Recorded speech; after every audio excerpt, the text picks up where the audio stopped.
So I viewed two properties. The first was in a place I haven't been to before, Pré-en-Pail, Saint-Sampson, little to the east of my normal search area. And then the second was somewhere I have viewed property before, Le Teilleul. As always, links to both the properties in the video description.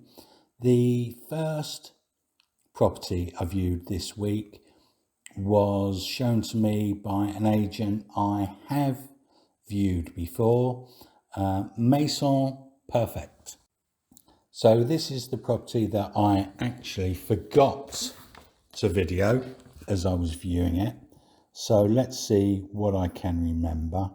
The first picture here is the front of the property, and one of the things I did like about it, you can't really tell from the picture, but the bushes to the right in the picture, they extend around the boundary where the property meets the road and give a really good privacy screening. This next picture here was taken from the drive of the neighbours opposite the property. And I'll be honest, for me, it's one of the downsides of the property. There are two neighbours almost opposite this property. You can see into the window of one of them. The property is described as being a large house, 137 square metre footprint, with just shy of 9,000 metre land. It's being advertised with an asking price of €109,000, which equates to 94,000 sterling, 126,000 US dollar. That's 176,000 Canadian, or 192 Australian. So these first few pictures here are of the kitchen, which is where you enter the property. I'll be honest, this property has been empty for a while. The last people who lived in it were tenants, and they weren't good tenants. I looked at it, and this wall in the middle of the kitchen, I just hated it. I'll be honest, I still hate it. And it put me off viewing the property. I think you would do some remodeling in the kitchen, and I think that's true for the house throughout. From the kitchen, there's a utility room behind, which is kind of spoiled because it's a good sized room with windows pointing in the right direction out onto a beautiful view. But there's this great big oil boiler in the room. However, the oil heating isn't working. And I think what I would do were I to go for this property would be to get through the first year without doing anything about the heating. And then once I was established in the French financial system, if this was going to be my primary residence, I'd be applying for the grant to get air source heating pump installed. Then there's a picture here of a shower room. I'll be honest, it's dated. Take it out, put in new. You come out of that kitchen into the lounge, which is the only other downstairs room. It's a well-proportioned room.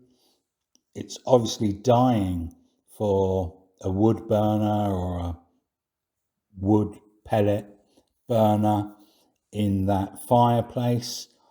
The property has cellar underneath it. Because the property's been empty for quite a while, that wooden floor has started to lift, but it wouldn't be beyond the wit of man to get that floor back in a nice shape. And then you've got a staircase leading upstairs. So the agent provided lots more pictures. So there's a couple of pictures here of a room that was described as being an office cum storage cupboard. There's another shower room, which is a bit better than the one downstairs, but again, I think really you're going to look to put a new shower in there. They've obviously tried to make the property a bit more presentable, so laminate across most of the upstairs. Off the first floor landing, there's a double bedroom with balcony doors, and then 2 further double bedrooms. And then the upstairs is completed with, there's a picture here of the bathroom. The property comes with a number of outbuildings, the first couple of which are attached. So you can see there's, I think this is at the rear of the property, and I think you would use this as a veg cellar really. I think this has got an earth floor. Some pictures here of a room that could be a workshop. I think it was a concrete floor, electric and plumbing to it. The roof of the garage or the floor of upstairs, good condition.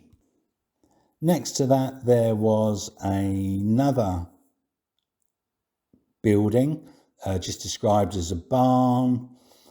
No electricity, but again, you know, potential. There's a picture here of what was called the stables, and I'll be honest, take it down. It's decrepit, it's in the way. There's better things you could do with the space. And that's true of the grounds also, in as much as there's a lot needs clearing. There was off-street car parking, but it's completely overgrown. That about wraps this one up. It was in a nice area. It was at the edge of an enormous forest. It was very tranquil. If you didn't mind the neighbours, there was a large communal lake close to the property. It would make somebody a nice family home. I don't think it's for me. Let's move on to the second property. And there is like an organisation of independent estate agents in France. It's called SAFTI, S-A-F-T-I, and it was one of their agents who showed me this property in Le Teilleul. So this property is just on the outskirts of Le Teilleul. Coming in off the road, there's this little raised garden. You can see quite a small house with a garage or wood storage attached. There's a small patch, a vegetable garden here. You can see another outbuilding. Going into the property itself, you've got a tiled hall.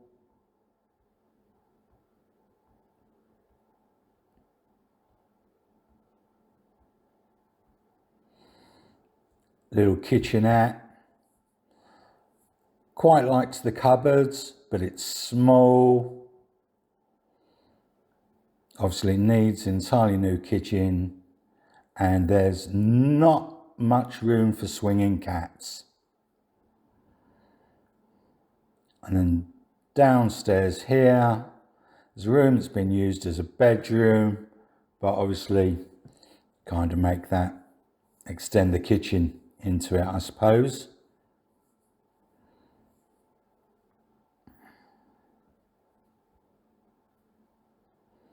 It looks a pretty insubstantial wall. I think you could take that down quite easy.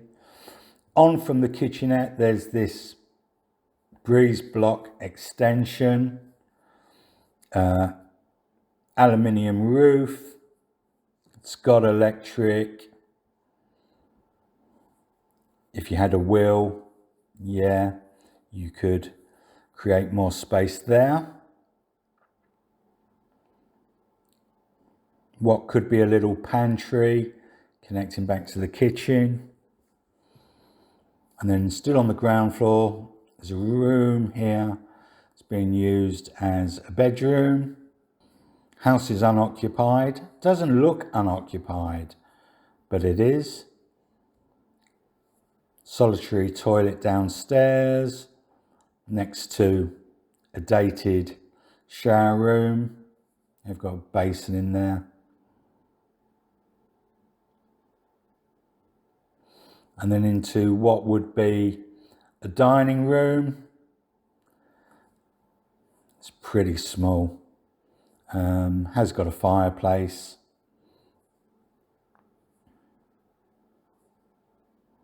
Doors to outside.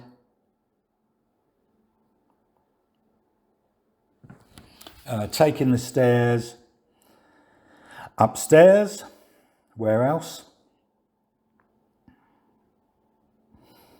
Properties laminate throughout. No idea what the actual floor, what state that's in.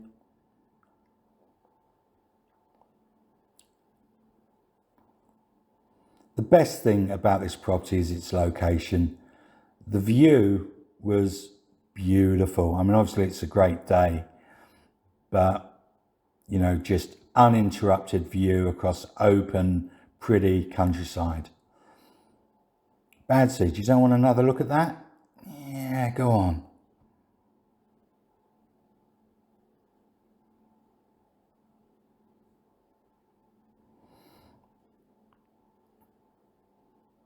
Another bedroom upstairs. It's another box room, isn't it? Don't know why the fuse box is there. PVC windows throughout, all quite small.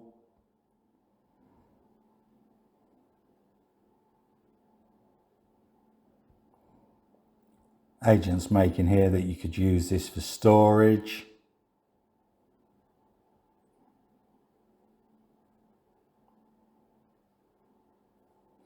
Then back outside, so garage come wood storage, bare breeze block walls, electric connected, and your old oil tank. I know people who pay for that patina. And then the actual oil boiler, which actually doesn't look that old. I think this would have been an old pigsty there on the left. And the plot, if I remember rightly, is 1.7 hectare. It's a great sized plot. Sloping down to the right.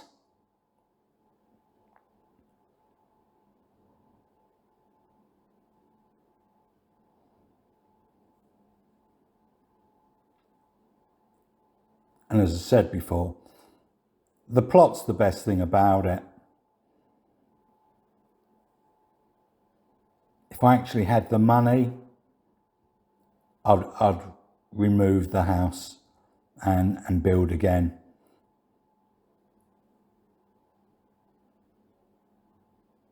And you can just see the boundary line there, the fence running up.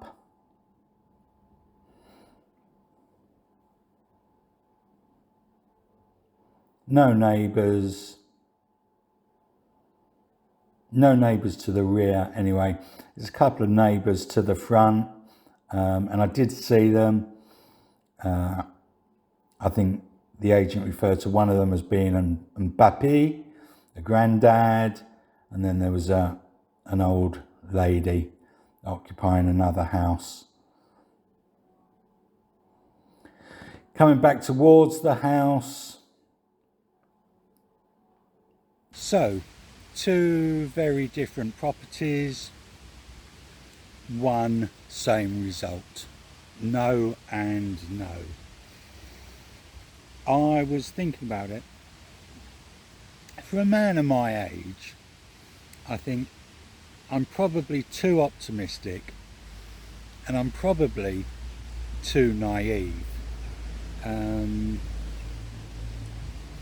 When I got the news that the house I bid on had fallen through, I said I was devastated, but I don't think I really was.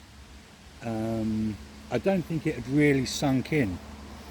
And it was only when I've started looking for alternative properties that the enormity of the one that has got away has hit me, if that makes sense. I know it wasn't everybody's cup of tea, but I've got to be honest, I loved that place. The two we've seen so far, the first property is in a state. It's been left empty and it's been abused by tenants. It's got a good plot of land. The strange thing about that property, if you turned it 180 degrees, it would be such a better property. I don't like the neighbours being opposite. I'm sure they're lovely people. But also all the entrances to the caves and workshops, garages are all on the roadside, which is just inconvenient. I would rather have the convenience and privacy of them being at the rear of the property. So no, I don't think the first property is a goer. 109,000 euros. I don't think it's for me. Property 2, 122,000 euros. It's a fabulous plot. Honestly, the footage doesn't really communicate how nice those views were. The land itself, obviously, it had a couple of fruit or nut trees, but nothing in comparison to the property in Monty. And I'm afraid that house, the size of the kitchen, you know, we've viewed places that have got bigger larders than that kitchen. Laminate is a red flag. Give me a real floor any day. Laminate just hides a multitude of sins. So there are more properties lined up to view, but what I'm worried about is, you know, Christmas, the holiday season, is starting to hove into view now, and I don't think there are going to be many more properties coming onto market until the new year. I might be wrong. So we're going to have to keep our powder dry and see what else comes of the properties we've got lined up. Like I say, hope springs eternal, but we will have to wait and see. Right, if you are in France and you know of anything anywhere, I'm going to offer a finder's fee. You know, privacy, good plots, 3 bedrooms, they're the keys. That's it for now. Thanks for watching. Feel free to like, subscribe, buy me a coffee. Have a great week, and I'll see you in the next one.